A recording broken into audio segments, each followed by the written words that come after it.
je faisais du cinéma ce soir. Alors, mon nom est Marie-Marthe Roy et j'ai la joie de vous présenter la conférence de ce soir. J'ai bien dit la conférence parce que je ne pense pas que le conférencier a vraiment besoin d'être présenté.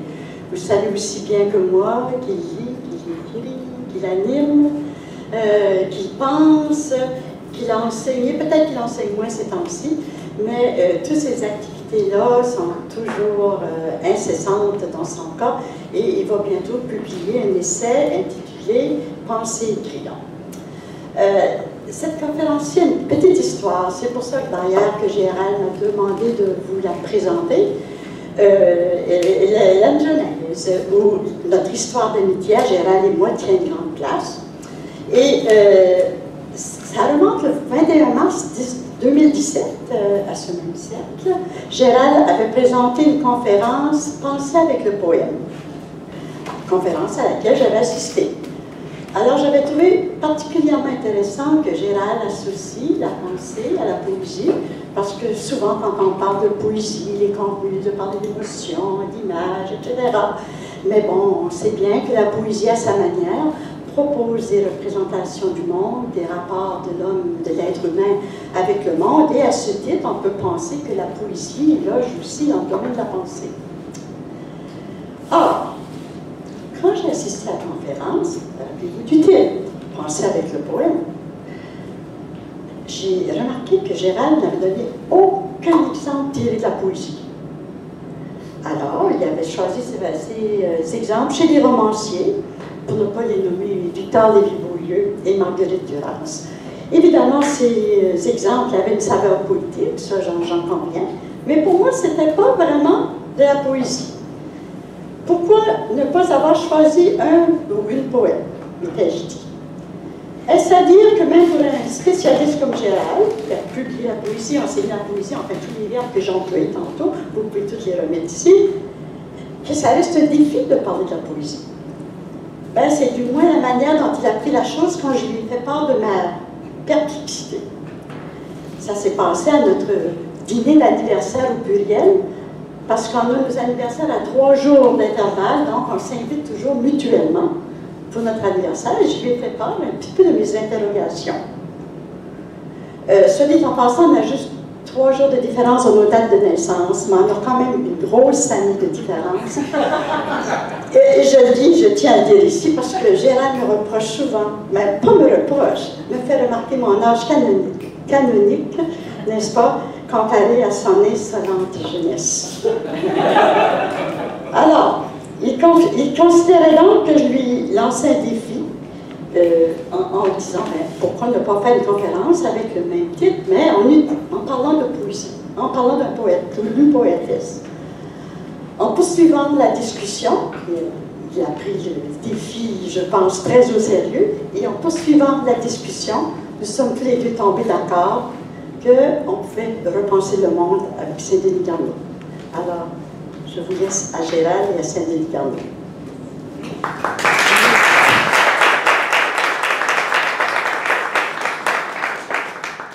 Merci Marie-Marthe pour ces mots, pour cette présentation-là. Merci aussi pour le défi, parce que Marie-Marthe sait, puisqu'on se connaît depuis longtemps, que s'il y a un poète que j'affectionne de façon particulière, c'est bien Saint-Denis Garneau. Et pour moi-même, je dirais que c'est le poète que je mets au-dessus de tous les autres. C'est une affaire personnelle, c'est une affaire d'enseignement. C'est parce qu'un jour, il y a eu un professeur qui m'a parlé de la poésie et ça me parlait. Ce professeur-là, c'est Jacques Blais. Et c'est toujours resté parce qu'il parlait à sa façon, de façon grave et magnifique et très belle de Saint-Denis Garneau. Eh bien, je suis resté attaché et à ce professeur-là et à cette poésie-là, et ça a tout déclenché. Alors, merci Marie-Marthe de m'avoir lancé le défi de mettre, ça fait longtemps que je veux parler de Saint-Denis Garneau d'une façon un peu différente de ce que la tradition nous en a montré. Et ben, c'est l'occasion évidemment de le faire. Merci évidemment au Cercle de philosophie de me recevoir une fois de plus, parce que c'est beau que le Cercle existe, c'est beau qu'il reçoive des littéraires, c'est beau qu'il reçoive des peintres aussi, qu'il reçoive des gens de tous les horizons, qu'il reçoive des gens de théâtre même. Et ces mots qui nous reçoivent, qui permettent justement à quelqu'un qui aime bien la pensée, mais qui pense peut-être pas tout à fait comme les philosophes pensent. Alors, je vous ai donné des textes, bon, pour que vous puissiez me suivre, évidemment, je ne fais pas une lecture savante et exhaustive de Saint-Denis Carnot, je le prends à certains moments de son expérience de poète, d'observateur du monde, pour m'accompagner aussi, parce que pour que la voix soit plus belle et qu'elle soit rythmée, qu'il y ait des variations, j'ai demandé à deux de mes amis, Marie-Marthe Roy, non, pas Marie-Marthe Roy, excuse-moi, là je suis encore dans ton émotion. J'ai demandé à Lita Penchot et Marie-Josée Ayotte, mes amis, de lire quelques passages à certains moments. Alors, je les remercie évidemment de m'accompagner là-dedans. Alors, j'ai appelé cette conférence-là « Penser avec le poème, repenser le monde avec Saint-Denis Carnot ». Il faut dire, je ne fais pas trop d'aparté parce que j'en finirai pas, j'ai beaucoup de choses à vous dire. C'est Sylviane Charles qui, à un moment donné, avait donné une conférence sur Spinoza et qui, à un moment donné, en réponse à une question, arrive à dire, si vous voulez, je ne penserai pas comme Spinoza, mais je vais penser avec Spinoza. Et je trouve ça riche qu'une poésie, qu'une pensée philosophique, bien dans le fond, soit un point de départ, mais soit le point de départ d'une rêverie, d'un commentaire, d'une réflexion, d'une mise en résonance. Et je trouve ça très bien. Et c'est de cette manière-là, parce que quand on est un lecteur, eh bien, évidemment, on est amené à faire toutes sortes de liens. Et ces liens-là, évidemment, nous parlent d'un texte, mais nous ramènent à beaucoup d'autres dimensions d'expérience. Alors, pour commencer cette expérience-là, je voulais mettre en exergue la phrase de romancier. Mais qui va tout à fait dans l'esprit de mon propos. C'est pas pour rien que la mise en exergue, je l'ai rencontré dans un livre de Frédéric Becbédé dernièrement, puis ça allait tellement dans le sens de ce que je veux raconter ce soir que je l'ai mise là, cette phrase, et je veux la lire. Si le ciel est dégagé, on peut voir la mort toutes les nuits. Il suffit de lever les yeux, la lumière des astres défend traverser la galaxie. Des étoiles lointaines, disparues depuis des millénaires, persistent à nous envoyer un souvenir dans le firmament. Il m'arrive de téléphoner à quelqu'un que l'on vient d'enterrer et d'entendre sa voix, intacte, sur sa voix vocale. Cette situation provoque un sentiment paradoxal. Au bout de combien de temps la luminosité diminue-t-elle quand l'étoile n'existe plus? Combien de semaines met une compagnie téléphonique à effacer le répondeur d'un cadavre? Il existe un délai entre le décès et l'extinction. Les étoiles sont la preuve qu'on peut continuer de briller après la mort. Passé ce light gap, arrive forcément le moment où l'éclat d'un soleil révolu vacille comme la flamme d'une bougie sur le point de s'éteindre. La lueur hésite, l'étoile se fatigue, le répondeur se tait, le feu tremble. Si l'on observe la mort attentivement, on voit que les astres absents scintillent légèrement moins que les soleils vivants. Leur halo faiblit, leur chatoiement s'estompe, l'étoile morte se met à clignoter comme si elle nous adressait un message de détresse. Elle s'accroche. C'est magnifique. La dernière fois, je vous avais parlé du poème en montrant comment des auteurs immenses comme Marguerite Duras et Victor Hugo, qui racontent une histoire et tentent de décrire leur propre visage, leur propre rapport au texte du monde, peuvent adopter une manière de faire qui est bien celle du poème. J'étais parti de deux définitions du poème, l'une de Valérie, le poème est le développement d'une exclamation, et l'autre de Pierre-Jean Jour, le poème, c'est une âme inaugurant une forme. Comme j'étais en train de lire François Chaine dans le temps, il y avait une phrase aussi qui m'avait retenu, l'esprit résonne, l'âme résonne. J'avais retenu devant vous que l'être humain, dans son essence, serait comme tous les organismes vivants de l'univers, beaucoup plus une forme en mouvement qu'une forme achevée. Il serait une forme qui ne cesserait de se transformer. Il serait d'ailleurs, selon une belle formule du géographe Luc Bureau, un animal de résonance. Et je le cite, je vous rappelle cette citation-là, j'imagine que vous ne la rappelez pas par cœur. Parce qu'il vit, on doit, pense et désire, construit des villes et des tombeaux, tue les rats et cultive les haricots, est esclave et se libère. L'homme est en état de résonance avec le monde concret comme le plus abstrait. C'est tout son être, et non seulement son larynx sur ses oreilles, qui est une membrane vibrante. Et ce ne sont pas les seules vibrations sonores qui sont en cause, mais virtuellement la totalité des phénomènes qui relient le corps, l'esprit, les lieux, le temps et les dieux. Et là, j'adorais cette phrase. La résonance est la méthode générale du monde. La résonance est bien sûr aussi la méthode générale du poème. Une forme en résonance, une forme qui résonne, retentit, se transforme, obsède, questionne. Voilà ce qu'est le poème. Saint-Denis Garneau ne me dit pas autre chose. Aujourd'hui, je passe, pour ainsi dire, aux travaux pratiques, puisqu'on m'a lancé un défi. Et je veux, avec le poète Saint-Denis Garneau, montrer comment on peut, avec lui, lire le monde et trouver quelques éléments de sagesse susceptibles de nous aider à survivre dans ce monde qu'on ne cesse de nous dire agonisant. Avec un poète, avec Saint-Denis Garneau, on peut justement être, comme l'a si magnifiquement exprimé Philippe Leclerc, la flamme qui bouge avant de s'éteindre, une étoile qui s'accroche. Garneau a souligné comment, à son époque, ce qu'il cherchait comme poète était précisément semblable à une petite étincelle qui n'est même pas sûre, et qu'on le renvoyait lui-même dans l'ombre pour cela. Il n'était pas seul à être renvoyé dans l'ombre. On renvoyait également le monde qui était le sien en particulier. Il faisait à ce moment-là douloureusement l'expérience de l'impartageable et de l'impartagé. Nous connaissons aussi cette expérience. N'est-il pas également ainsi qu'en nos passions les plus fondamentales et les plus fondatrices, celles qui nous gardent vivants et vibrants en résonance, qu'on voudrait raconter, montrer, ne sont pas reçues? En évoquant cette flamme qui bouge avant de s'éteindre, je ne pouvais que penser à mon vieux maître et revenir à son livre « À la flamme d'une chandelle ». Je lis donc de Gaston Bachelard, un rêveur de volonté verticalisante qui prend sa leçon devant la flamme apprend qu'il doit se redresser. Il retrouve la volonté de brûler haut, d'aller de toutes ses forces au sommet de l'ardeur.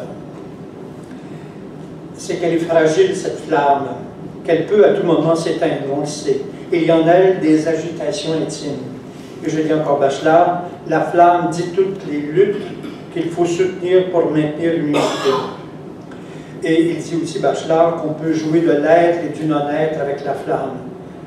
Parce que toujours elle est sur le point de mourir et de renaître. Cette petite étincelle, donc cette petite flamme qui vacille et qui pourtant résiste, ce pourrait bien être cette parcelle d'humanité qu'avait évoquée un jour Hannah Arendt et que nous cherchons bien entendu à préserver, à protéger. C'est ce que Garneau demandait à la poésie. C'est toute la splendeur du monde et de la vie qu'il pouvait ainsi percevoir lui aussi à travers une petite étincelle. C'est la fabuleuse harmonie du monde. On pense au poème Baigneuse. Dans son poème Baigneuse, il écrit « Ah, le matin, dans mes yeux sur la mer, une claire baigneuse a ramassé sur elle toute la lumière du paysage. Elle est morte sur le bord d'un sourire. » On pense aussi au poème L'Aquarelle. Dans l'aquarelle que je vous ai donné, il dit « Est-il rien de meilleur pour vous chanter les chants et vous les arbres transparents, les feuilles, et pour ne pas cacher la moindre des lumières, que l'aquarelle, cette clarté se voit claire sur le papier. » Ce qui importe à Garneau, c'est de ramasser toute la lumière. C'est de faire en sorte que tous les éléments du paysage qu'il voit, qui retentissent en lui, soient justement débordants de lumière. Alors, vous voyez qu'il choisit l'aquarelle. L'aquarelle, on sait que l'aquarelle laisse apparaître des formes, mais en même temps unifie tout. Alors, dans le fond, il veut que tout soit lumière et il donna son paysage, et la baigneuse sur elle aussi avait ramassé toute la lumière. Il veut ramasser toute la lumière, recouvrir toute chose de cette lumière dans sa façon de regarder, de jeter des regards et des jeux dans l'espace. Avec le poème, rappelons-le, il découvre la joie de jouer, le paradis des libertés. Les mots qui s'offrent à lui surgissent jusqu'à un certain point de la scène du monde, comme la baigneuse de tout à l'heure, ou comme cette nageuse que j'ai aperçue un jour dans une piscine à Mykonos. Il imagine, se donne des images de beauté, comme d'une chambre d'enfant avec des images qui sont aussi des mots. Les mots font voir chez Garneau, sont semblables à des jouets avec lesquels il bâtit, comme nous allons le faire à son exemple, son intime univers, son cosmos personnel. Il écrit dans le poème justement intitulé Le jeu, « Voilà ma boîte à jouets », pleine de mots pour faire de merveilleux enlacements, les alliés, séparés, mariés, déroulement tantôt de danse et tout à l'heure le clair éclat du rire qu'on croyait perdu. Je veux ainsi proposer une autre lecture de Garneau. Nous défaire de quelques idées reçues qui nous empêchent de vraiment le lire, je veux en faire une lecture non plus figée, mais vivante et porteuse de lumière. En ce sens qu'en a fait toute une tradition de lecture me semble emblématique de ce qu'on a tendance à faire et à vivre en société et qui est loin de nous assurer d'être dans une pensée vivante et de faire de nous des êtres vivants, c'est-à-dire multiples, variables et en transformation. Suzanne Jacob, poète, romancière, essayiste, cette humaine ambulante, me confiait récemment, justement pour le livre à paraître, intitulé Penser, écrire, qui va porter sur l'art de projeter dans les... qui va porter sur ce que nommait ma collègue et amie des exercices d'une pensée qui s'ébauche. Hélène Thibault, notre amie, notre collègue, qui est maintenant malheureusement décédée, définissait justement l'essai comme ça. Alors elle disait de la pensée, justement, elle avait été bien sûr influencée par Montaigne. Suzanne Jacob donc me disait que la pensée aujourd'hui lui paraissait exsangue, tant autour de nous, on nous lançait des discours et des manières de faire qui nous empêchent de penser en pensant à notre place. La société actuelle, disait-elle, ne cesserait dans son esprit de nous jeter à la face par la tête du prêt à penser. Et c'est ce qui se passe lorsqu'on fige un créateur ou plus simplement quelqu'un de notre entourage dans une idée reçue. Garneau, lui, nous invite, dès le début de Regard le jeu dans l'espace, à pratiquer une pensée vivante. Il le veut pour lui-même, on peut le vouloir pour nous et pour la possibilité de survivre dans notre société. Lors d'un souper entre amis, je ne me dis pas, par exemple, ces gens qui parlent, mangent, boivent, font la fête, parlent et parlent et parlent encore, se rappellent-ils qu'ils vont mourir? Non. Je me dis plutôt, le plus souvent, parce que nous connaissons parfois des soupers mortifères, oui, ça nous arrive, je me dis plutôt, et le plus souvent, ça-t-il la chance que cela ait pu avoir lieu, que cela ait été possible?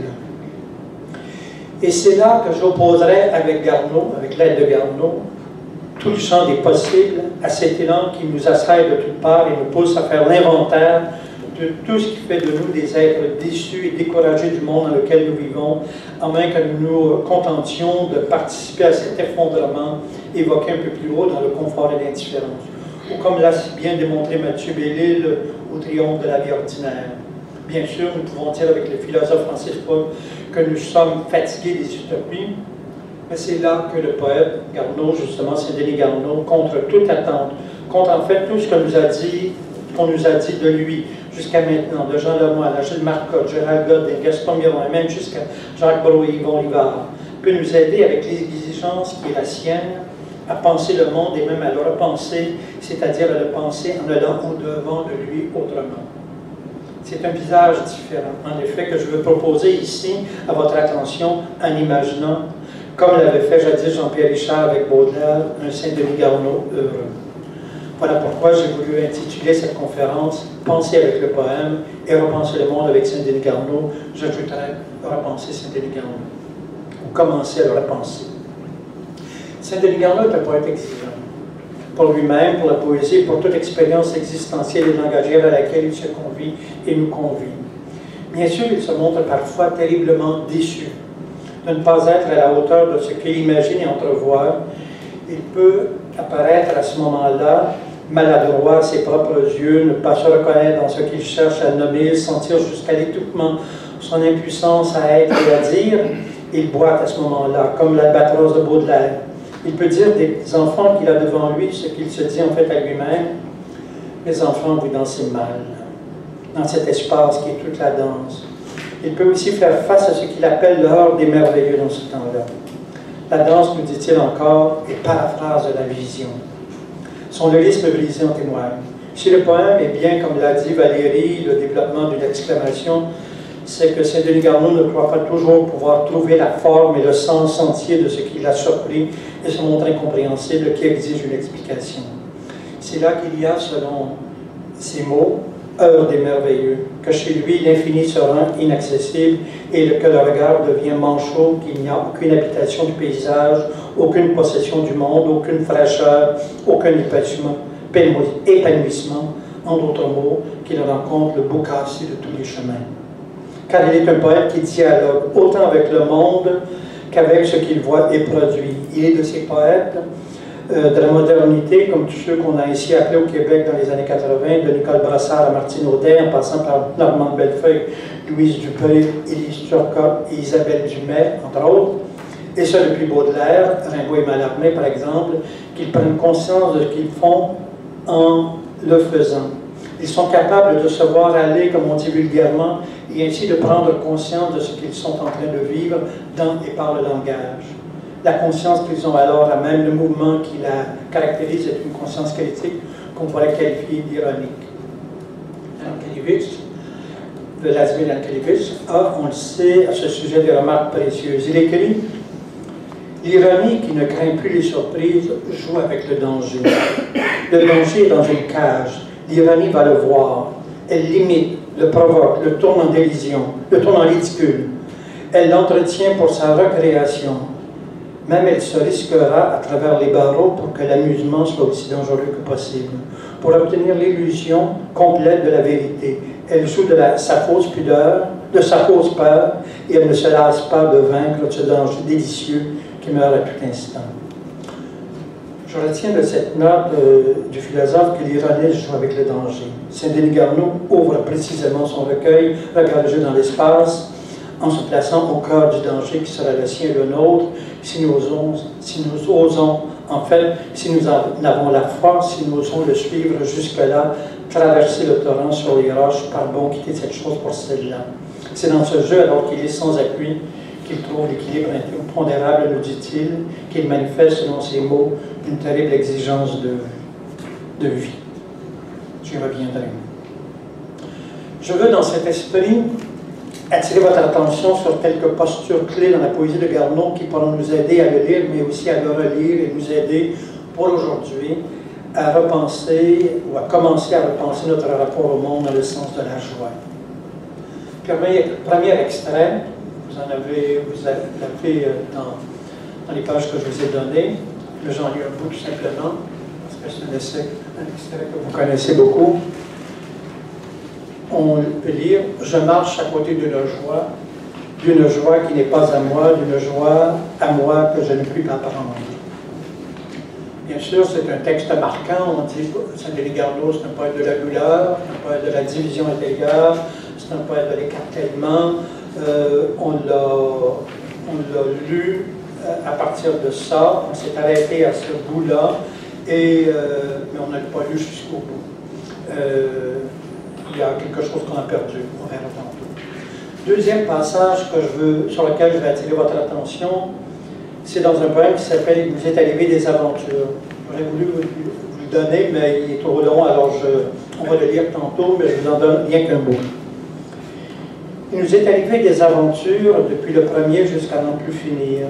Non, il nous est arrivé des départs impérieux, depuis le premier jusqu'à n'en plus finir, à perte de vue, dans l'horizon renouvelé, qui n'est jamais que cet appel au loin qui module le paysage, ou cette barrière escarpée qui fouette la rage de notre curiosité et ramasse en nous de son poids ressort de notre bon. C'est un extrait. Mais je veux vous faire percevoir tout de suite, en tout cas que dans mon esprit, dans la lecture que je vais en faire, c'est que la joie, ou la possibilité de la joie chez Garneau est associée à la curiosité, et la curiosité est associée à la possibilité de l'aventure et à la possibilité justement de partir. C'est là qu'il va rencontrer des horizons renouvelés, qu'il va rencontrer le lointain, qu'il va se sentir appelé, c'est là qu'il va dépasser les barrières, c'est là qu'il va être comme, qu'il va pouvoir bondir. Dernier extrait sur lequel je vais attirer votre attention, qui est assez marquant aussi, celui-ci. Parole sur mes lèvres, déjà prends ton vol, tu n'es plus à moi, va-t'en extérieur, puisque tu l'es déjà ennemi. C'est évidemment toute la difficulté de penser une adéquation entre le poème et les formes mouvantes, les formes vivantes, les formes en transformation qu'il peut percevoir dans son regard sur le monde, dans sa façon de sentir le monde, ce qu'il considère comme du vivant. Et c'est cette impossibilité de traduire le vivant dans une forme qui, on le sait, va nécessairement figer ce vivant-là parce que ça va être une forme fixe. Alors Saint-Denis Garneau l'a vécu très douloureusement, cette impossibilité-là. Est-ce qu'on peut lui en vouloir pour ça? Parce que c'est une expérience que tous les écrivains font. Bon, quelques remarques s'imposent à partir de...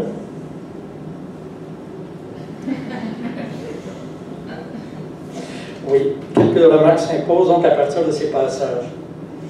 La joie n'est pas donnée à Garneau. Elle est le résultat d'un effort, je dirais même, je vous surprendrai, d'un jeu très sérieux, très grave, avec le langage, les formes et soi-même, puisqu'il engage tout son être. C'est grâce à son plaisir de déplacer toutes choses en faisant de merveilleux enlacements qu'il perçoit comme un mouvement de la danse ou le clair éclat du rire qu'on croyait perdu. La douleur laissée d'entendre est un moment. C'est un moment. On ne peut pas s'arrêter à ce moment-là. Il faut voir tout ce qu'il fait pour essayer de dépasser ce moment. Alors c'est un moment qui peut être dépassé dans et par le poème, qui est non seulement une expérience de langage, mais également une expérience d'existence. Alors Rita, tu vas nous lire Accompagnement.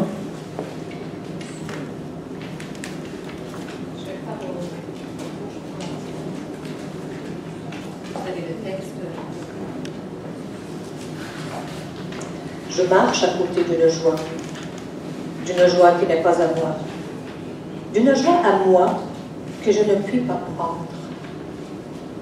Je marche à côté de moi en joie, j'entends mon pas en joie qui marche à côté de moi, mais je ne puis changer de place sur le trottoir. Je ne puis pas mettre mes pieds dans ces pas-là et dire « voilà, c'est moi ». Je me contente pour le moment de cette compagnie. Mais je machine en secret les échanges, par toutes sortes d'opérations, des alchimies, par des transfusions de sang, des déménagements d'atomes, par des jeux d'équilibre, afin qu'un jour, transposé, je sois porté par la danse de ces pas de joie, avec le bruit décroissant de mon pas à côté de moi, avec la perte de mon pas perdu s'étiolant à ma gauche, sous les pieds d'un étranger qui prend une rue transversale.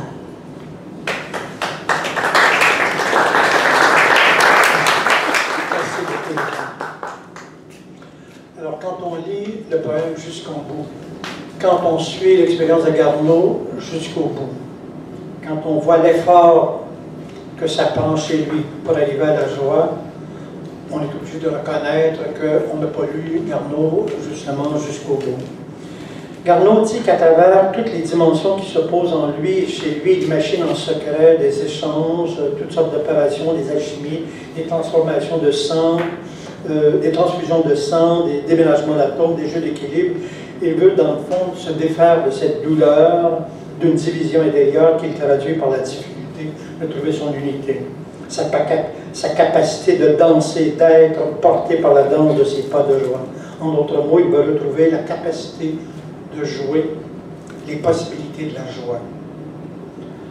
André Comte-Sponville me semble apporter un éclairage précieux à ce sujet. Le philosophe, dans son livre « L'inconsolable et autres impromptus », consent parler de lui-même en confiant ces quelques mots. Nul ne se choisit, puisqu'on ne choisit ni son corps, ni son enfance, dont tous les choix dépendent. On fait avec, comme on dit, y compris lorsqu'on fait contre. La philosophie même n'y échappe pas, et cela explique une bonne partie de la mienne. Le désespoir, avant d'être un concept, fut d'abord une expérience. Le bonheur, à l'inverse, il me fallut le penser d'abord pour entreprendre de le vivre, non sans quelques succès parfois. Il n'est pas vrai que la philosophie ne serve à rien, ni qu'elle puisse tout. Je dirais bien sûr la même chose de la littérature, et plus particulièrement dans le cadre de cette conférence de la poésie. La joie de vivre, ajoute Comte Sponville, n'est pas la béatitude, ni la sagesse, ni la satiété, il n'en a que faire. C'est la joie la plus simple, la plus naturelle, la plus aérienne. Et le philosophe apporte, me semble-t-il, une précision tout à fait fondatrice dans laquelle on pourrait reconnaître Saint-Denis Garneau, dans laquelle, oserais-je avouer, je me reconnais pleinement. Alors je le cite, il faudrait distinguer la joie, qui est une émotion, de la gaieté, qui est une disposition, un tempérament, presque une vertu. Pourquoi presque? Parce que la gaieté peut être futile ou frivole. C'est une disposition, mais souvent superficielle, à se réjouir. Qualité fort enviable pour soi-même et fort agréable chez les autres, la joie, quoique plus brève, plus fragile, plus instable, et pourtant davantage célébrée chez les philosophes. C'est qu'elle est plus profonde, plus intense, plus libre peut-être. Et j'adore cette phrase-ci. Il dit « Être gai est une chance, être joyeux, une victoire. » Être joyeux, évidemment, ce qui me convient, ce qui convient à Saint-Denis Garneau, c'est être joyeux est une victoire. Toujours fragile, mais une victoire quand même, et un effort et un travail. Deuxième remarque que je veux vous faire à partir de ce que j'ai cité tantôt, c'est que pour qu'une pensée soit vivante, elle doit être en mouvement, et pour cela, risquer, oser l'aventure, l'expérience, elle doit avoir la possibilité, c'est-à-dire la force, l'énergie, mais aussi en avoir la permission. Garneau, dans son poème liminaire, vous le connaissez très bien, je l'ai souvent cité, je ne suis pas bien du tout assis sur cette chaise, et mon pire malaise est un fauteuil où l'on reste, immanquablement je m'endors et j'y meurs. Il faut rappeler la deuxième partie. Alors, la pensée où l'on reste, la pensée où on foule toujours les mêmes pas, la pensée où on est toujours dans les mêmes ornières, la pensée, bon, c'est une pensée pour lui morte. Alors, et c'est une existence morte. Ça l'étouffe, ça le fait mourir, ça l'ennuie, etc. Pour qu'une pensée soit vivante, il faut qu'elle soit en mouvement, il faut qu'elle soit risquée. Alors, c'est pour ça qu'il ajoute en deuxième partie ceci, que vous connaissez bien aussi. Mais laissez-moi traverser le torrent sur les roches, par bon quitter cette chose pour celle-là. Je trouve l'équilibre impondérable entre les deux, c'est là, sans appui, que je me repose. Curieusement, dernièrement, je rencontrais le poète François Garrett, puis lui, il disait, un peu citant parodiant Saint-Denis Garneau, ou en tout cas étant dans son sillage, pour montrer sa différence, il disait, c'est dans la flamme que je me repose. On n'est pas tout à fait dans le même univers, c'est sûr. Alors, aller au-devant du monde, c'est entrer en contact avec ce qui se présente à perte de vue, qui est l'immensité, qui est la joie d'être au monde, le libre bond des cœurs par-dessus les mondes. On ne se sent vivant et vibrant chez Garneau qu'avec l'indépendance des gestes, la joie aux deux yeux d'embrasser l'espace, de s'étendre. C'est une façon d'être du côté de son âme, d'être avec elle dans son mouvement, plus près de ce qui fait son humanité. Bien sûr, être du côté de la beauté.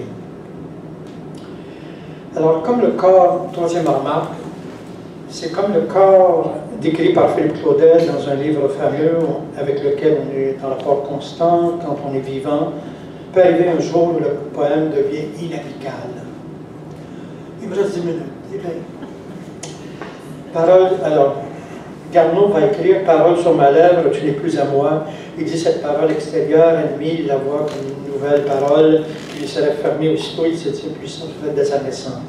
Bon, c'est pour ça qu'il va écrire « Je me heurterai à toi maintenant, comme à toute chose étrangère, je ne trouverai pas en toi de frisson fraternel, comme dans une fraternelle chair qui se moule à ma chair et qui épouse aussi ma forme changeante.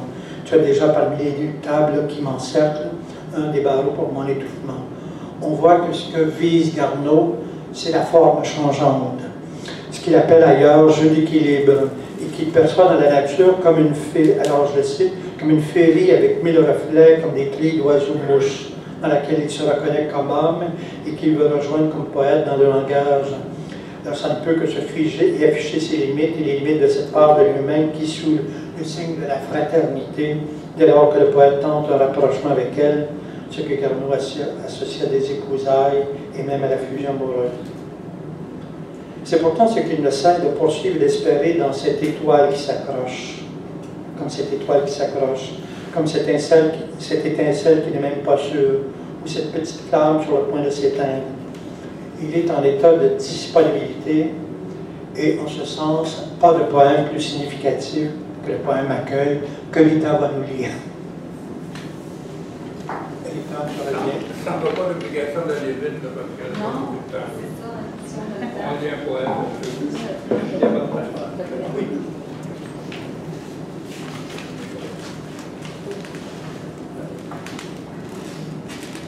Moi, ce n'est que pour vous aimer, pour vous voir, et pour aimer vous voir.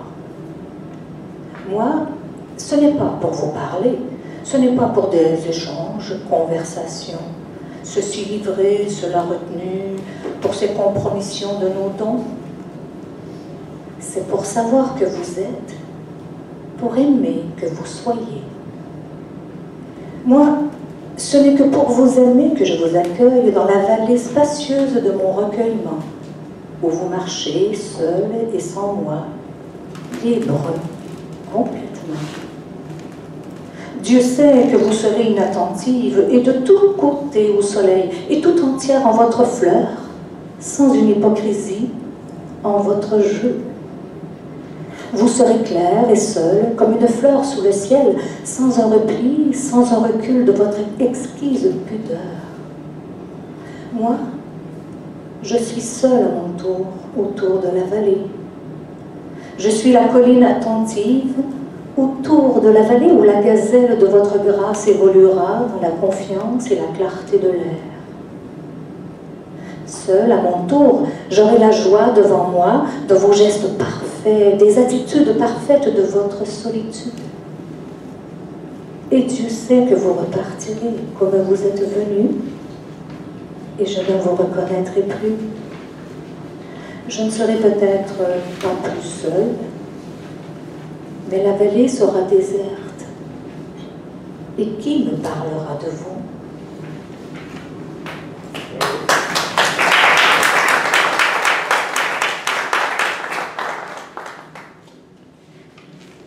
Ce poème-là me semble capital encore dans tout ce que je vais vous dire aujourd'hui. Il me semble capital aussi chez Saint-Denis Garneau. C'est que pour aller vers la joie, Garneau nous dit qu'il faut rester attentif aux formes changeantes, à ce qui passe, à ce qui est de passage, à ce qui est aussi fragile que ce qu'il a devant lui, qui est léger, aérien, gratuit. C'est de la grâce à l'état pur, de la pure splendeur. C'est là non pour soi, mais c'est là. Ça existe, c'est beau, ça envoûte, ça fait vibrer. Ça fait une journée, comme on dit vulgairement, comme on dit souvent. Ça peut faire une journée. Ce que le poète a devant lui, ça lui est donné. Oui, c'est bien de l'ordre du don. Alors, deux solitudes se rencontrent, existent indépendantes l'une de l'autre, et pourtant si proches. Ce sont deux exceptions, deux êtres arrachés à leur destin de mortel pour un instant. On n'est pas en train, Saint-Denis Garneau n'est pas en train de penser avec elle qu'il va bien, qu'il va mourir.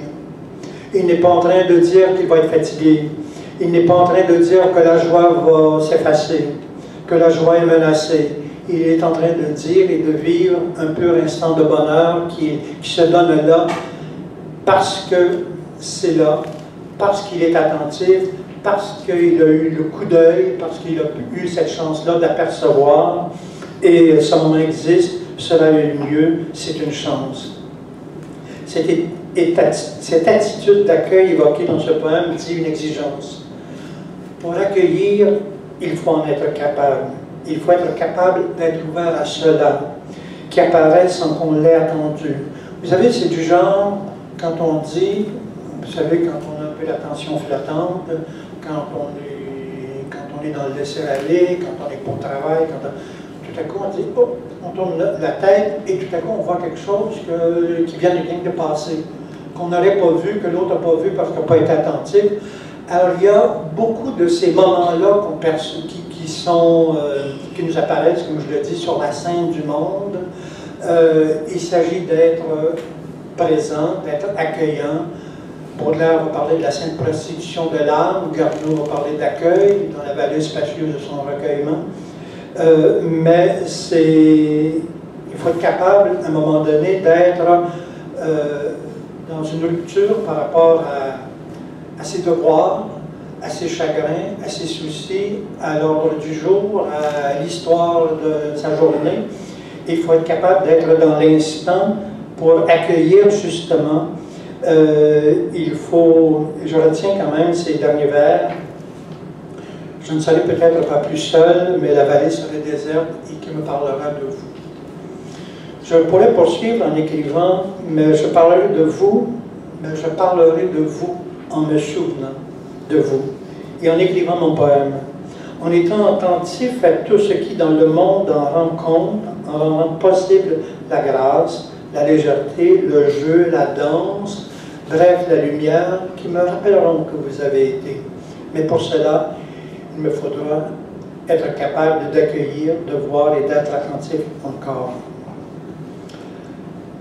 Je résume. C'est une petite scène. C'est l'une des petites scènes. C'est de passage, c'est fragile, c'est éblouissant. C'est arraché à l'histoire, celle qui nous annonce la fin, celle qui nous annonce la fin du monde, la fin de notre monde, notre propre fin. C'est arraché à cette histoire-là. Mais ça ouvre un horizon. Ça ouvre les possibles. Ça déchire le mur sur lequel se heurtent nos joies les plus fondatrices. Celles qui nous disent que la planète est finie. Celles qui nous rappellent qu'on a tel devoir. Elle résume une série d'expériences qui viennent de l'être et disent une âme. Elle affirme un destin qui, comme un rebours, comme nourri à sa source même, va dans le sens d'un apaisement, d'une douceur. Ce sens est latent, mais il est bien là. En attente dans le monde, au cœur des expériences de chacun, mais il faut être prêt, comme Garneau le dit dans son poème Accueil, prêt à recevoir, prendre le temps, jeter un œil au bon moment, tourner la tête au moment exact, où cela passe, où cela se passe. J'ose ouvrir pour terminer ma boîte à images. Un peu indiscret, un peu impudique, mais je le fais. Parce que je dois bien avouer que c'est de tels moments qui me rendent la joie. Moi qui suis un homme très angoissé, moi qui suis un homme avec beaucoup de soucis, qui me soucie beaucoup pour les autres, qui me fait beaucoup de soucis, beaucoup trop, alors qui a de la misère à être dans cette joie-là, il arrive qu'il y a dans la journée des moments comme ça qui apportent la joie. C'est des moments de ce type-là. Pas aussi bien écrit que Sylvie Garneau, mais quand même. C'est une nageuse que j'ai vue un jour à Mykonos. Alors c'était à la piscine, dans l'hôtel où j'étais. Cette nageuse-là, qui était une femme ordinaire, comme nous sommes tous, bien sûr, mais quand elle nageait, c'était tout à fait autre chose. Sa respiration, la lenteur de son mouvement, sa façon de faire comme si elle était chez elle, dans son élément. 2 minutes. Bon, un autre... On peut reprendre après la pause aussi. Un jeune marqué, un autre exemple, un jeune marqué par la vie qui lit, écrit peut-être un poème d'amour, que j'ai aperçu un jour dans le métro de Rome, où 2 vieux qui se bécotent. Alors, c'était 2 vieux, on dit l'amour est fini à cet âge-là. Non, ils se bécotent. Alors, j'ai aperçu ça, je les ai vus. Ils ne me voyaient pas, j'étais pas important pour eux, ils ne se rendaient pas compte que j'étais là, ils ne se rendaient pas compte que je les voyais, je les ai vus, mais je trouvais ça d'une beauté et ça fait une partie de ma journée. Je dirais aussi, la phrase de Georges Didier Huberman, lui, hier soir, alors que je me faisais veilleur de nuit, en compagnie de ma petite lumière, avant de me mettre au lit. Rendre visible, porte de secours. Alors, je m'arrête là-dessus. Merci. Encore deux considérations.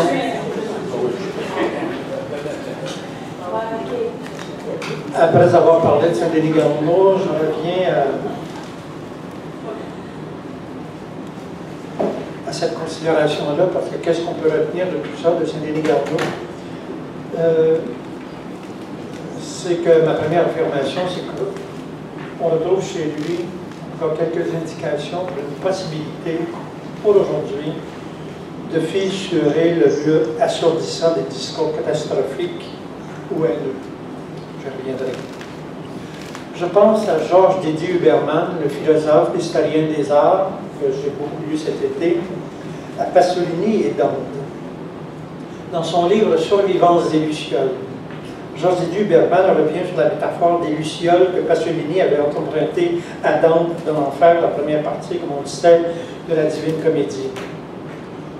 Au moment où elles apparaissent, à l'heure du coucher du soleil, ou mieux encore quand la nuit se fait plus profonde, les lucioles qu'on appelle aussi mouches à feu, laissent voir une petite lumière qui est à leur image, légère, intermittente, passagère. Comprenez que ça m'a fait penser à ce que dit Garneau encore. Elle arrive, cette petite lumière, par coup. Elle est de passage, remarquable par la brièveté de son apparition. Mais encore faut-il que la condition de leur visibilité soit possible. La petite lumière ne peut nous être offerte quand la puissante lumière des projecteurs des villes, le vacarme des discours des mobilisateurs prend toute la place et aveugle. Pasolini, toujours prêt à situer sa pensée sur le plan politique, voyait dans la disparition des lucioles une métaphore du déclin de sa société. La société italienne, dans son esprit, avait gardé quelques séquelles de la période fasciste qui ne dédaignait pas, justement, sur la méthode de Mussolini, de s'afficher outrageusement. Cette omniprésence des projecteurs et des haut-parleurs, on peut le rapprocher de ce discours dominant qui s'affiche abondamment à la télé, dans les médias sociaux et dans ce que j'aime appeler les discours qui nous incitent à la haine, au mépris, qui attisent le découragement et qui sapent à la barre toute notre capacité de nous enthousiasmer. L'enthousiasme, l'émerveillement, l'attention aux petites choses qui font vivre ont quelque chose de politique. Ce sont des formes de résistance. Comme le personnage de Régent Ducharme, on peut dire c'est décourageant aujourd'hui de vivre. C'est décourageant, mais on ne se découragera pas. Car on sait percevoir de petites lumières qui viennent enjoliver le paysage. Je pense encore à Georges Didier Huberman qui rappelle ce mot de Primo Levi, puisé dans Les naufragés des rescapés. Il dit, Georges Didier Huberman, la raison, l'art, la poésie ne nous aide pas à déchiffrer le lieu d'où ils ont été bannis. Ce lieu, bien sûr, pour Primo Levi, c'était le camp d'Auschwitz. C'est ce lieu échafaudé, comme il le disait, ce lieu échafaudé contre l'homme, ce lieu conçu pour la négation et l'extermination de l'humanité tout entière. Georges Didier Huberman ajoute ce commentaire au mot de Primo Levi qui disait que la culture, pas toujours, mais parfois par des voies souterraines et imprévues, l'avait servi et peut-être même sauvé. Alors Georges Didier Huberman dit ceci qui me semble bien important pour nous. La raison, l'art, la poésie ne nous aident sans doute pas à déchiffrer le lieu d'où ils ont été bannis, comme ce lieu, ça pourrait être le lieu qui nous incite à toute la haine et qui nous incite à nous décourager, qui nous rend déçus de tout. Mais l'art, la poésie, la raison nous demeurent nécessaires et même vitaux pour le déchirer. Pour nous rappeler que les lieux totalitaires, aussi efficaces soient-ils, ne feront jamais disparaître tout à fait cette parcelle d'humanité, comme disait Hannah Arendt, qui en interrompra l'œuvre de destruction si modestement, si lacunairement que ce soit. Cela s'appelle résistance, puissance de la survie. Ces parcelles d'humanité, si bien nommées par Hannah Arendt, j'aime aussi les appeler, comme Georges Didier Huberman, puissance de survie. Je crois les reconnaître chez Garneau à travers l'image de cette femme qui est là, de passage légère, pure, et qui l'a vue, et qui sait reconnaître, il en a la capacité, il est tout disposé. Voir, entendre, fleurer, goûter, toucher, ce n'est qu'une suite de bonheur, me rappelle le philosophe Alain. Même les peines, même les douleurs, même la fatigue, tout cela, ajoute-t-il, a une saveur de vie. Nous ne sommes pas condamnés à vivre. Nous vivons avidement. Nous voulons voir, toucher, juger. Nous voulons déplier le monde. Tout vivant est comme un promeneur du matin. Tout vivant est comme un promeneur du matin. Il peut, comme Garneau, vouloir ramasser avec la baigneuse toute la lumière du monde, du paysage. Voir, disait Alain, voir, c'est vouloir voir. Vivre, c'est vouloir vivre. Toute vie est un chant d'allégresse. Je pense à Virginia Woolf qui disait que le fait d'entrer dans sa journée, se lancer dans le jour qui commence, c'est comparable à une plongée. Nous en avons tous fait l'expérience. Il y a des matins où la sortie de la nuit se fait plus difficilement, le corps se donne plus lourdement, il traîne comme s'il n'était pas arrivé pendant le sommeil à se libérer de vieux chagrins, de quelques soucis, même de certaines angoisses. Le monde, il est vrai, en soi et hors de soi, nous donne souvent envie de pleurer. Nos chagrins peuvent alors être terribles quand ils se montrent insistants, notre lassitude immense, le corps ne veut plus suivre, dit-on d'ailleurs. Mais se lancer dans le jour, en apercevant cette petite lumière, c'est s'assurer d'une remontée et d'une élévation. Pour moi, c'est renaître et, comme on dit, recommencer à vivre. Lire, penser, écrire, c'est une rivière. Ça peut faire penser à une rivière, au cours d'une rivière. Lire, penser, écrire. Ça n'a que faire des frontières. Ça va, c'est plein de ramifications. Ça mène à la rivière, au fleuve, puis à la mer. Et jusqu'à vous. Alors voilà.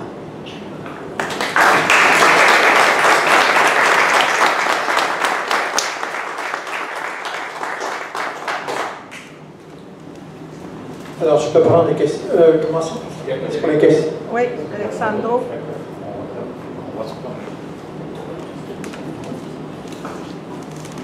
Je n'ai pas de questions, mais je voudrais t'offrir des fleurs.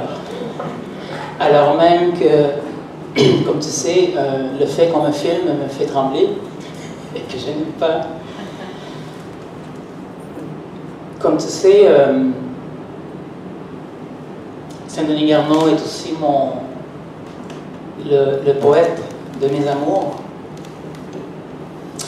Et j'ai dû attendre beaucoup d'années pour enfin entendre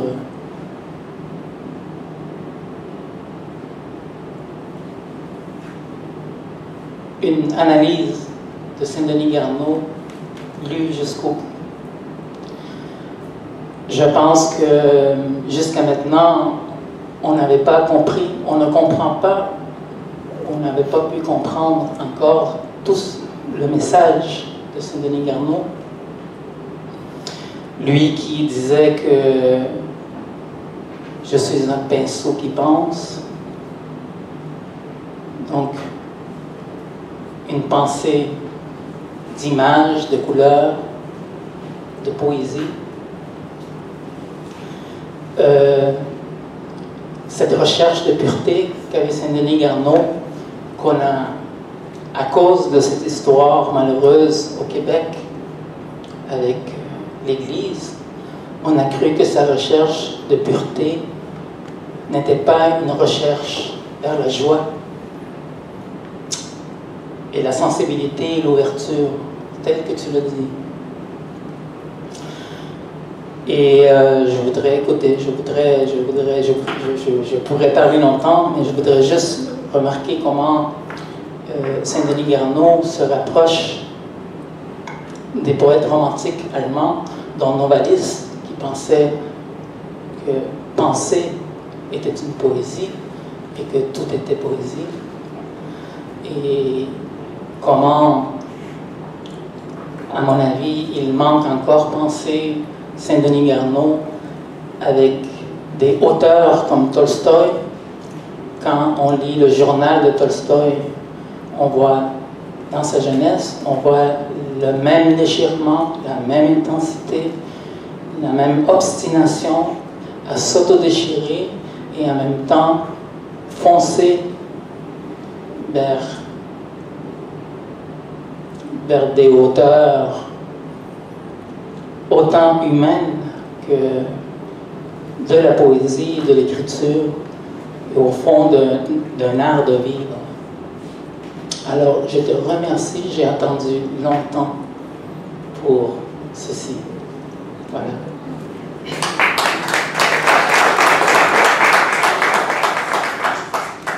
Je veux bien répondre que je n'ai pas regardé, interprété Saint-Denis Garneau dans son entier. C'est un moment, c'est un filon de lecture.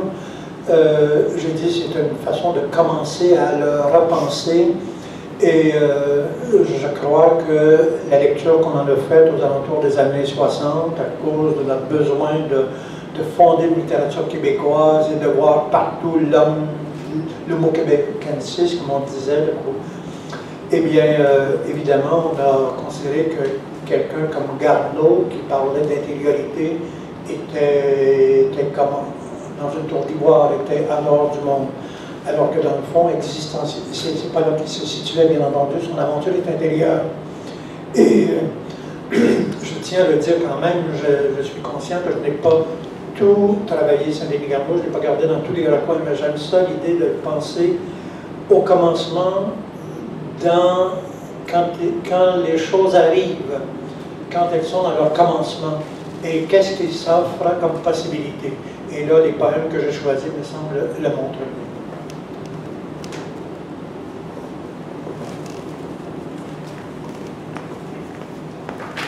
Oui, bonjour. C'est sûr que Saint-Denis Garneau, vous le présentez par un petit bout, comme vous dites, les petites lumières, la petite joie qui dure peu de temps en général. Moi, j'aimerais quand même le voir en tant qu'être vivant au Québec dans une période de temps. Essayer de voir peut-être des parallèles avec d'autres poètes québécois qui ont beaucoup de souffle. Et là, j'aimerais nommer Néligan, Saint-Denis Garneau et François Heurtel, par exemple. François Heurtel qui, quand même, est dans une lignée, lui aussi. Il ne faut pas l'oublier. Comment vous le positionnez, Saint-Denis Garneau? Est-ce que par son journal, comme vous le dites bien, ou par d'autres écrits, on peut le voir ses tourments?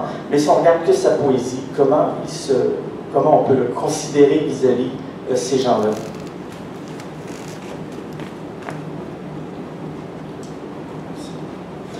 Ah oui, c'est sûr qu'il est dans une lignée de gens, parce que quelqu'un comme, évidemment, Néligan était tout à fait dans une poésie de l'intériorité, on pourrait bien dire. Il examinait ses rêves, c'est un poète de la nuit qui s'enfonçait dans la nuit, dans l'abîme du rêve, et qui voyait là des choses extraordinaires. Alors, c'est un poète, lui aussi, de l'intérieur, qui recherchait bien entendu, la grande lumière et du somme, mais qui a chambré dans l'abîme du rêve. Mais c'est quelqu'un aussi qui a voyagé, qui a risqué l'aventure. Bon, son poème Vaisseau d'or, évidemment, est tout à fait symptomatique de ça. François Heurtel est un bonhomme un peu plus iconoclaste. C'est quelqu'un qui a osé une langue, qui a osé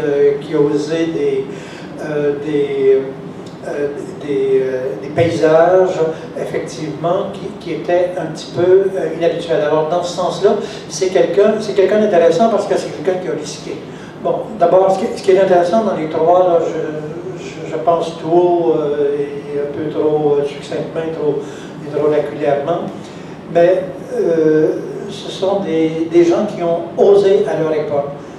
Néligan a dit très rapidement, je veux être poète et je ne veux être que ça. C'est terrible et c'est énorme de le dire à son époque dans cette famille-là. On connaît son histoire. François Hertel était iconoclaste et il a osé faire, il a défroqué, il a osé faire ce qu'il a voyagé, il a osé faire ce qu'il a fait. Là, lui aussi, il a été, il a osé. Saint-Denis Garneau, alors qu'il y avait toute une pensée qui demandait aux poètes et aux écrivains d'être régionalistes. Les grands maîtres de l'époque, Alfred Desrochers, Claude-Henri Grignon, demandaient à ce qu'on fasse une poésie régionaliste. Je ne l'ai pas dit, mais Saint-Denis Garneau est né en 1912, la même année que Clément Marchand. Clément Marchand a fait Les Soirs rouges.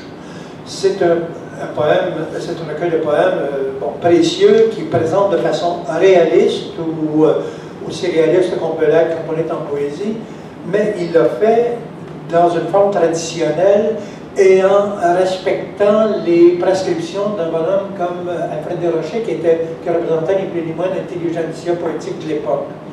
Et il était proche aussi de Néry Beauchemin.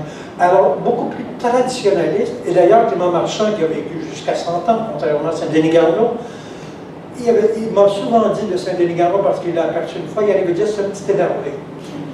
C'est un petit énervé, il l'avait aperçu une fois, mais il avait dit c'est un petit énervé. Alors tout ça pour dire à quel point ces trois-là que vous nommez étaient des gens qui osaient dans leur époque, et qui osaient à leur façon et avec les moyens qu'ils avaient, avec ce qu'ils lisaient, avec ce qu'ils écrivaient, avec ce qu'ils vivaient, mais ils ont osé et ils ont payé cher aussi. Mais Saint-Denis Garneau, je le trouve extrêmement moderne parce que quand on lit des gens comme aujourd'hui, des gens comme André Roy, comme Hélène Dorion, comme Jean Chapdelaine-Gagnon, comme d'autres, on s'aperçoit que c'est pas Miron, par exemple, qui disait juste sur la vie, c'est lui. C'est pas Miron qui disait, tous ceux qui ont été dans le sillage de Miron, c'est pas lui, c'est Saint-Denis Garneau. Et on a reproché Miron et sa gang, que j'aime beaucoup Miron, mais Miron et sa gang ont quand même reproché à Garneau, ils l'ont pris comme repoussoir parce qu'il était trop dans l'intériorité et passé. Et finalement, Saint-Denis Garneau dit juste sur la douleur qu'il y a à être adéquat par rapport à soi-même et toute la joie qui est possible et vers laquelle on peut tendre.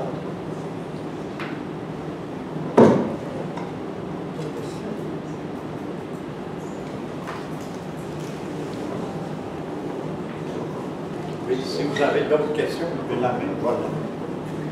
Et moi, quand M. Brunman s'est levé, j'ai dit, il va poser une question sur cette joie-là par rapport à la grande catastrophe planétaire que l'on vit, pas seulement à cause du pétrole, mais enfin, réchauffement, destruction de la biodiversité, tout ce qui a été dénoncé par François Hulot, Nicolas Hulot, excuse-moi. Oui.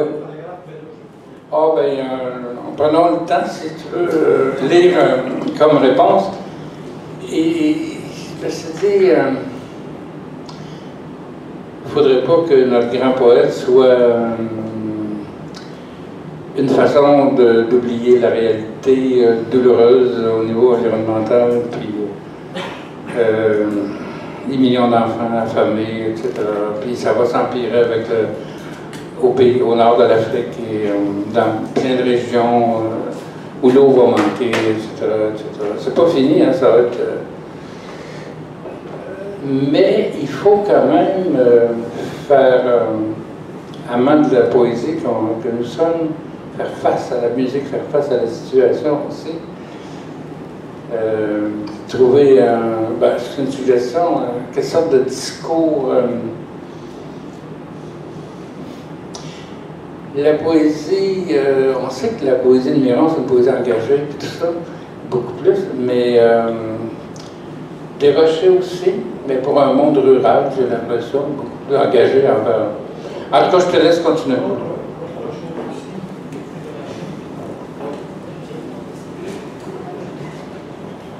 Non, mais je suis bien d'accord avec tout ce que tu as dit. De toute façon, les philosophes, il y a beaucoup de gens qui écrivent des livres, j'en lis beaucoup sur les gens qui nous décrivent la catastrophe, qui nous décrivent les déceptions. J'avais 2-3 pages là-dessus, je dis, je passe par-dessus parce que j'ai 35 pages le texte, j'aurais pas le temps.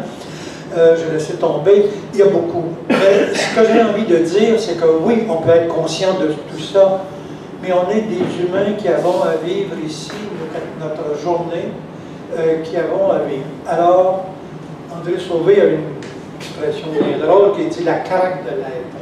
Parce que dans son spectacle de l'être, dans son spectacle être, il a cette formule absolument magnifique parce que être, c'est sûr, l'ici et maintenant. Alors il dit, on essaye d'être ici et maintenant. On est là, puis on pense à hier. Puis là, on est là, puis on pense à demain. Quand est-ce que c'est qu'on va être dans la caraque de l'être? Alors, c'est ça, la caraque de l'être, c'est ça, c'est qu'à un moment donné, oublier avant et après. Et ça, c'est qu'à un moment donné, il y a des... Moi, je me dis, on est des survivants, un peu comme Didier Huberman le dit. Et je lis des poètes actuellement, puis je trouve qu'ils ils ont beaucoup décrit la catastrophe, mais ils disent beaucoup ici comment survivre, comment on est des survivants à travers cette catastrophe-là. On peut bien dire, comme tous les artistes, toutes les personnalités, les 200 personnalités qui sont intervenues un peu partout, dire comme Nicolas Hulot et tout ça, que le monde est fini, ou comme Hubert Reeves qui dit actuellement, l'homme mène une guerre contre la nature, s'il gagne, il est perdu.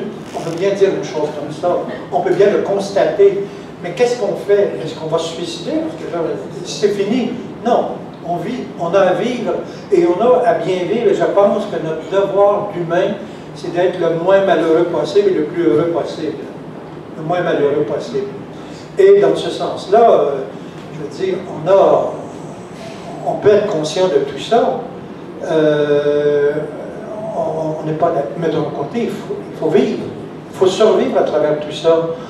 Ces discours-là que tu rappelles, ils sont omniprésents, on ne peut pas les oublier. Il n'y a personne qui les oublie. Mais qu'est-ce qu'on fait? Qu'est-ce qu'on fait? Alors moi, je dis à un moment donné, j'ai envie d'être dans la craque. Puis de voir des petites lumières qui me font du bien, qui m'apaisent, qui font que je ne suis pas trop découragé. Je pense qu'on est plusieurs à être comme ça, de dire qu'à un moment donné, un bon repas entre amis, de parler à eux, par exemple, d'entendre son grand rire, ça fait du bien, ça peut faire ma journée. Alors, il y en a d'autres qui sont d'accord, mais ça peut être ça, ou voir là, essayer de faire de la poésie et d'y arriver, bon, difficilement, mais y arriver avec beaucoup de cœur, c'est quelque chose qui fait ma journée. Il y a des moments comme ça. On peut bien faire l'inventaire de toutes nos déceptions, de tout ce qui nous met en colère, de tout ce qui nous fait, tout ce qui va mal. On le fait. On fait là, quotidiennement dans les médias la nomenclature de tout ce qui est haïssable, de tout ce qu'il faudrait détester, de tout ce qu'il faudrait... On sape toutes nos capacités de nous enthousiasmer, de rêver, et c'est dommage. Alors moi je me dis, il ne faut pas perdre ça. Et si le discours dominant ne veut pas nous le donner, allons le chercher dans les petites choses, dans les petits moments. Et je trouve qu'un poète comme Saint-Denis Garneau, c'est quelqu'un qui, la mesure où, dans ce que j'ai montré, en tout cas, qui nous dit un peu comment ça peut se faire. Je peux vous dire ça marche parce que c'est comme ça que ça fonctionne pour moi.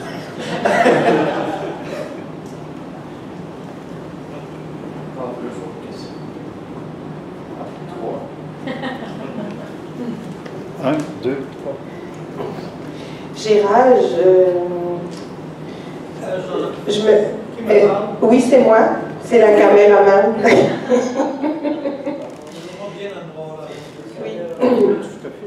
Non. Je voulais savoir si vous pensez que quand on parle justement de drame humain ou de mal de vivre ou mal d'être, ou quand on exprime là, la laideur du monde, c'est un exutoire de l'écrire. Mais pensez-vous que de le vivre puis de l'écrire, ça fait aussi transcender les poèmes en des Puis on va le remarquer plus parce que en vivant des moments noirs, fait que l'opposé d'avoir des poèmes qui expriment la joie, toutes les belles émotions, est-ce que les contrastes, ça fait qu'on arrive avec des grandes œuvres, puis on touche vraiment à ce que l'être humain profond pense puis ressent.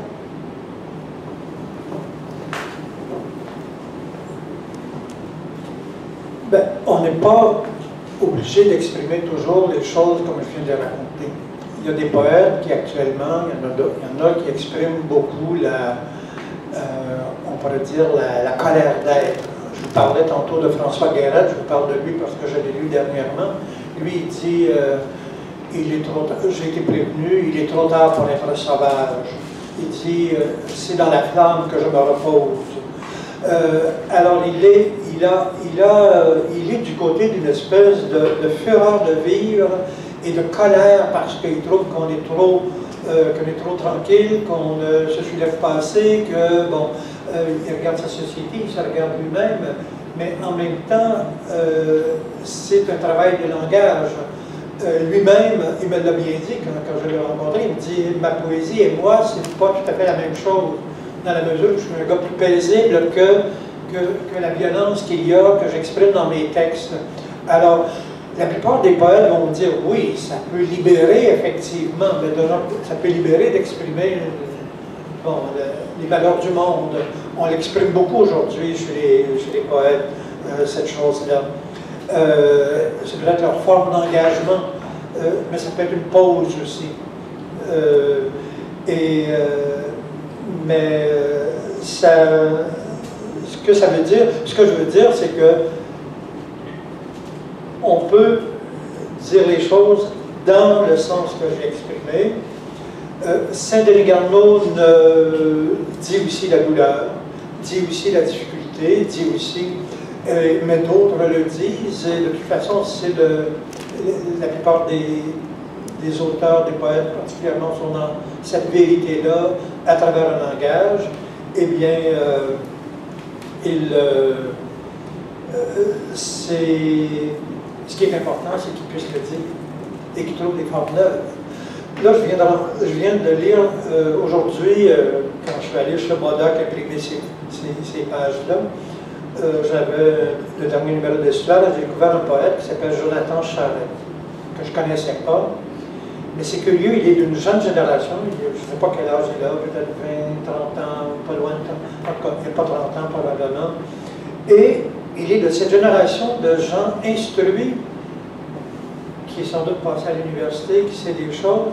Et ce que je percevais dans ses poèmes, c'est qu'il se trouvait trop sage.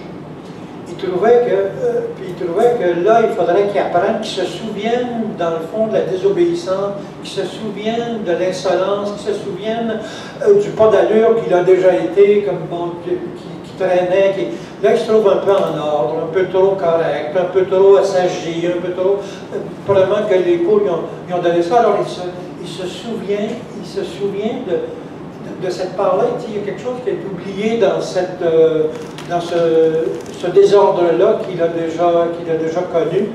Et je trouvais ça intéressant. Puis François Guéret qui va dire, lui, je l'ai été prévenu, il est trop tard pour être sauvage. Ben, lui aussi, c'est comme s'il disait, je suis trop policé. Alors, il y a curieusement des choses qui se passent dans la poésie qui se disent. Et ce que je trouve intéressant, c'est que c'est pas une thérapie, l'écriture, la lecture, c'est pas forcément, ça peut l'être, mais d'un autre côté, ça dit un monde, et moi, ce que je trouve beau, même quand ça dit que le monde est tout croche, que le monde est ensauvagé, qu'il faudrait qu'il s'ensauvage, ce que je trouve beau, c'est quand c'est dit de façon juste, belle et forte, et des gens qui disent que les choses sont tout croche, comme François Guéret le dit, avec organisation et avec splendeur aussi. Mais pour moi, c'est de la beauté, ça aussi. Et ça aussi, ça peut aider à vivre, même si même si ça ne dit pas la beauté, on a dit une certaine beauté.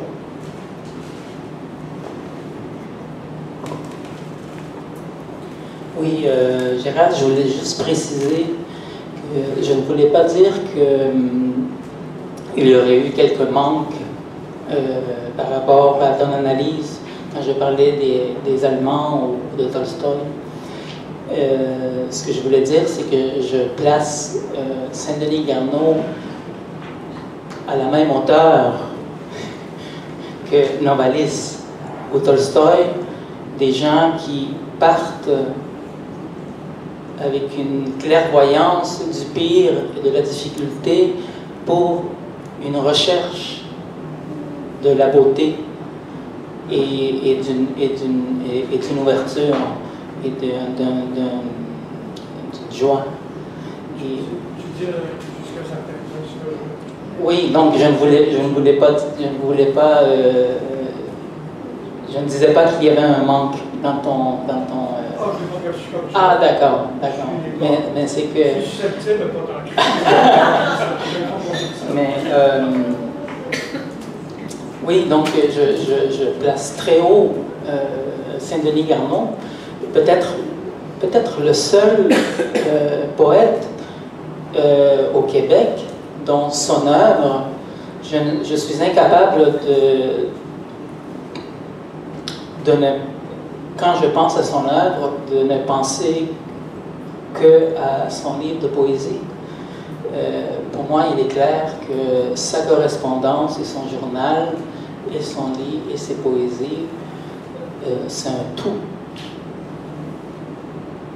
Et donc, voilà. Et faire face, quelqu'un qui faisait face à la beauté, à travers la difficulté et la noirceur, presque inhérente à l'humain, mais qui... Ce qui est fort, encore une fois, c'est un effort. Je trouve ça extraordinaire. Il machine en secret, justement, toutes sortes de transfusions, toutes sortes de possibilités. Alors, il y a un effort. Et c'est ce qu'on n'a pas vu. Il reconnaît des choses, mais il fait un effort pour aller vers. Et il y a des moments où ça se passe. Bien sûr. Autre question?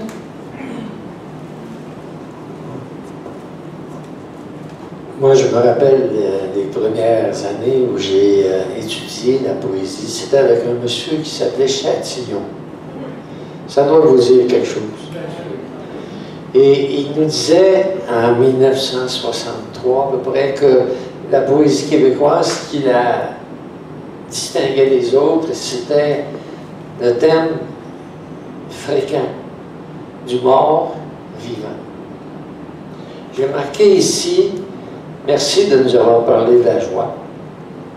J'ai écrit ici, merci pour le mot que je n'ai pas entendu depuis très longtemps et que je vais mettre à quelque part dans la maison chez moi, enthousiasme. Je ne vois au Québec actuellement et dans le monde à peu près aucun enthousiasme. Et j'ai écrit que ça prenait peut-être de la naïveté pour être enthousiaste. Mais c'est important. Au Québec aussi, on est petit en nombre, mais on est grand en courage. On a fait des choses extraordinaires pour être encore vivant et parler français. Mais je me rappelle, je ne mange pas beaucoup de fromage, mais il y en a un qu'on a baptisé le Petit Québec. Je me souviens, moi, les mamans qui avaient des bébés de 10 livres qu'on appelait des petits bébés. Je me souviens d'un joueur de hockey, vous allez me dire, ça n'a pas rapport, mais il s'appelle Mario Lemieux et on l'appelait le petit gars de Laval. 6 pieds, 7. Et bien sûr, le programme de poésie qui a duré longtemps, La Petite Vie. Mon poésie est trop, là. Et je me rappelle surtout d'un vers que M. Chatillon nous a répété. S'il vous plaît, ne dites jamais, c'est eux qui m'ont tué. Et eux, c'est les fabricants de catastrophes qu'on appelle les masses médias. Ils ne font pas beaucoup de place aux poètes. Et je vous remercie, monsieur, de nous avoir parlé de la joie.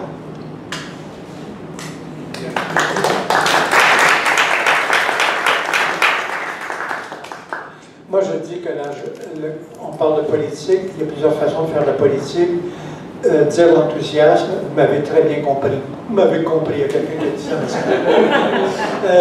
Vous m'avez très bien saisi parce que ma prétention, et c'est pour ça que je ne cesse pas d'essayer d'en faire l'inventaire des possibilités de s'enthousiasmer.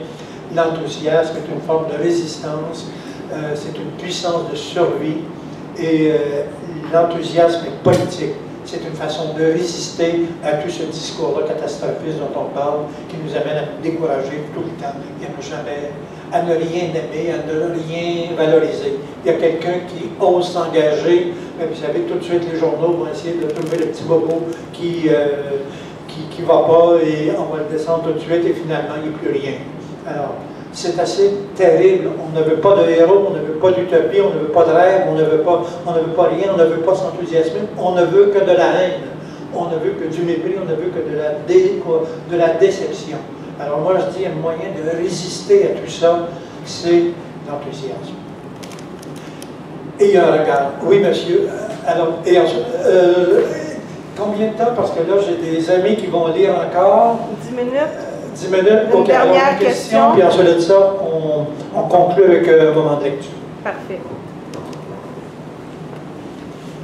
Je voulais vous dire que l'enthousiasme au Québec, ça existe encore. J'ai participé à l'organisation de la marche lors de la Journée de la Terre en 2012, où nous étions plus de 200 000 au Mont-Royal, à Montréal, et c'était vraiment une expérience. Je voulais souligner quelque chose. Vous êtes sûrement plus jeune que moi. Et entre autres, personne au Québec qu'on contredit dans leur enthousiasme, ce sont les jeunes. Et je vous remercie de donner un exemple comme ça.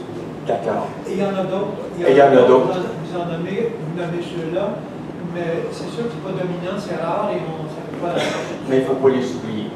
Oui. Mais ça, je partage votre point de vue. Moi, j'aimerais revenir à Saint-Denis-Garneau. Tantôt, vous avez mentionné le fait que c'est pas facile d'être avec soi-même, si on peut dire. Et puis moi, ayant étudié un peu les mathématiques, j'ai fait une correspondance un peu avec l'isomorphisme. Les gens en sciences, en mathématiques, on essaie de se faire une représentation du réel, la plus précise possible. Mais il arrive que parfois, nos exigences sont beaucoup trop grandes, un peu comme Saint-Denis-Garneau. On peut très bien concevoir un physicien qui veut faire une expérience, il veut la faire très très bien, à un point tel qu'il passe toute sa vie à essayer de la faire et il arrive à la fin, il ne la fait pas. Il n'a pas été en mesure de le faire, il manquait toujours quelque chose, etc. Donc, l'espèce de recherche de Saint-Denis-Garneau de la pureté, de la perfection, de la beauté, c'est quelque chose d'assez admirable, mais encore là, il faut canaliser ça. Et c'est là où je me demande comment Saint-Denis-Garneau peut nous enseigner sur ce qu'il faut faire et ne pas faire, peut-être. S'il vous plaît.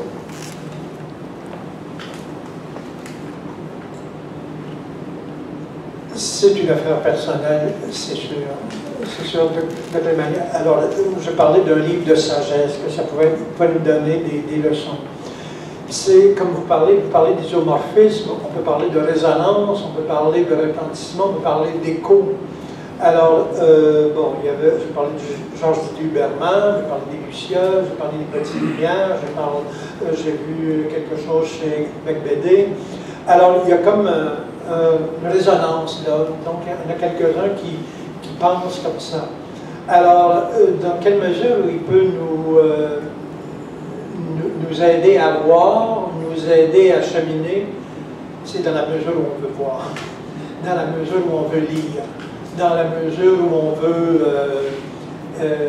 mais c'est sûr qu'il n'y a pas nécessairement des phrases affirmatives comme certains poètes peuvent l'avoir, comme Miron peut en avoir, des phrases très très catégorique où on dirait que c'est des phrases de sagesse, des phrases de philosophie, c'est comme ça. Alors, c'est dans ce sens-là que c'est un contact personnel, c'est une lecture, c'est comme on dit, il y a quelques poèmes qui nous viennent, et il y en a plusieurs qui l'ont dit, le poète, le créateur, qu'est-ce que c'est qu'il nous dit? Des fois, il nous dit si je pouvais arriver à un poème qui soit satisfaisant. Je cherche toujours le poème. J'ai vu Miron à un moment donné, il était à ma table, on ne suis pas ensemble. Alors Miron, à un moment donné, il cherchait, il ruminait son poème, il le tournait de tous les côtés, mais il cherchait la bonne façon. Alors, c'est la même chose aussi dans nos lectures. Dans nos lectures, on cherche des compagnons chercheurs, comme disait Chamberlain. On cherche on fait des promenades accompagnées. On suit ni plus ni moins un ruisseau qui va nous amener à la mer. Mais de notre côté, il suffit de chercher pour trouver et on trouve ce qui convient. Mais évidemment, si on cherche socialement, si on cherche collectivement, là c'est tout à fait autre chose.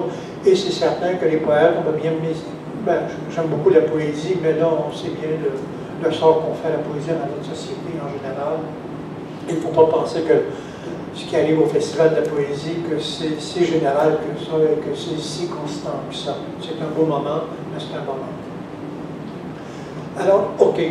Je voulais pas qu'on se laisse sans évoquer encore la poésie, sans continuer à rêver les mots. Et alors, je vous ai dit que Garneau, c'est un poète qui nous aidait à voir. Penser pour lui, c'était voir. Accueillir le monde, c'était le regarder, c'était sentir comment ça se fait. Et ce que je veux, en choisissant les poèmes que j'ai demandé à Marie-Josée et Rita de lire, c'est que je veux que vous revoyiez, dans le fond, quand Saint-Denis Garneau voit, il voit que le monde est un poème. Parce que, et que le monde fait des métaphores. Parce que vous allez voir que dans sa façon de voir, eh bien, il y a des métaphores. Vous savez, en Grèce, la métaphorae, c'est un moyen de transport. Sur les camions, on s'est marqué métaphorae. Et c'est un moyen de transport. Alors, une façon de se déplacer dans le monde, une façon de déplacer les éléments de la réalité, des façons de voir autrement les choses, c'est en prenant une métaphore. C'est en voyageant. On peut voyager dans une métaphore, on peut voyager avec les métaphores. Et vous allez voir que Saint-Denis Garneau, quand il voit des saules, eh bien, là, il fait des métaphores comme le personnage dans c'était le film, comment il s'appelait? Le facteur de Neruda. Oui, c'est ça. Oui, le facteur de Neruda, c'est ça. Alors, Rita, tu vas nous lire les saules, voyons.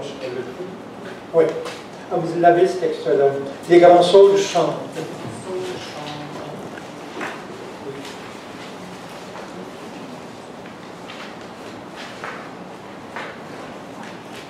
Les grands saules chantent, mêlés au ciel, et leurs feuillages sont des eaux vives dans le ciel.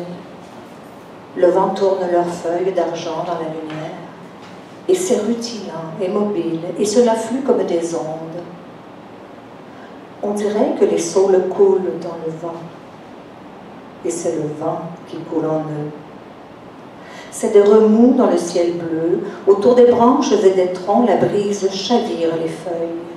Et la lumière saute autour, une féerie avec 1000 reflets, comme des trilles d'oiseaux-mouches, comme elles dansent sur les ruisseaux, mobiles, avec tous ces diamants et tous ces sourires.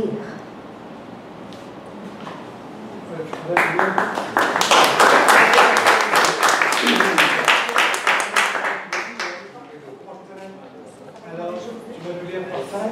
Tu vas l'exposer?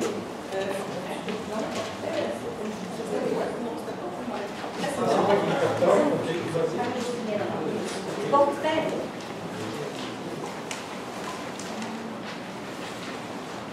C'est une image de poète aussi, Portrait. C'est un drôle d'enfant. C'est un oiseau, il n'est plus là.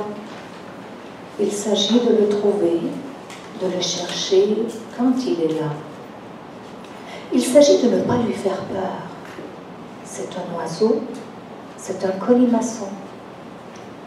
Il ne regarde que pour vous embrasser. Autrement, il ne sait pas quoi faire avec ses yeux ou les poser. Il les tracasse comme un paysan sa casquette. Il lui faut aller vers vous. Et quand il s'arrête, et s'il arrive, il n'est plus là. Alors, il faut le voir revenir et l'aimer durant son voyage.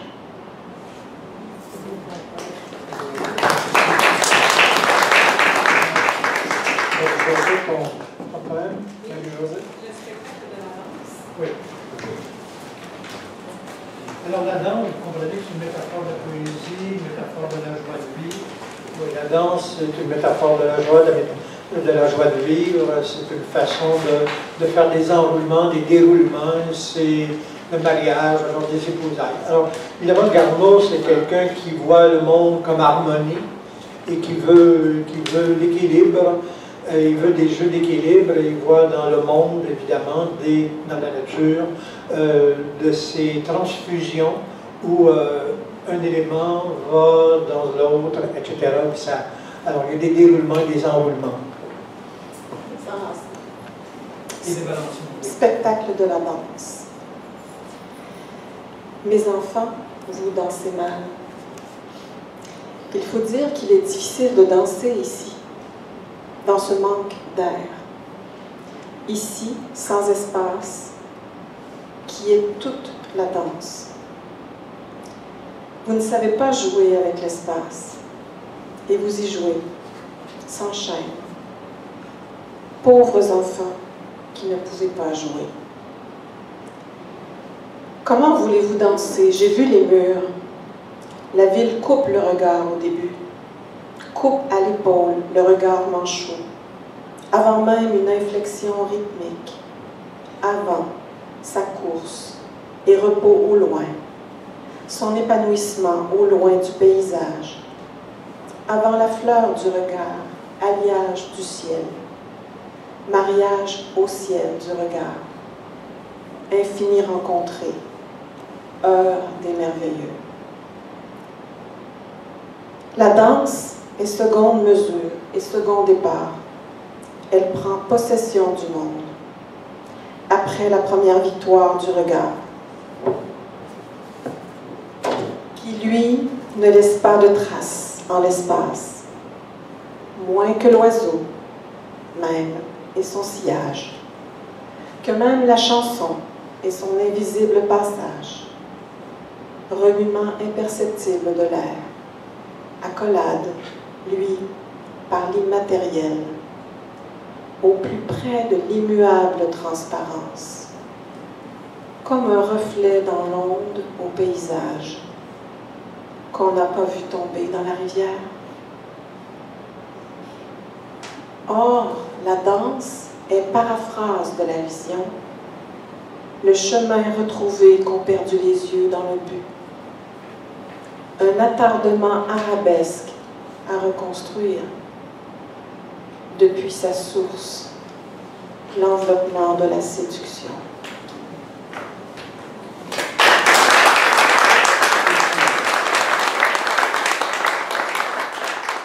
On va terminer avec un texte que vont lire Rita et Marie-Josée.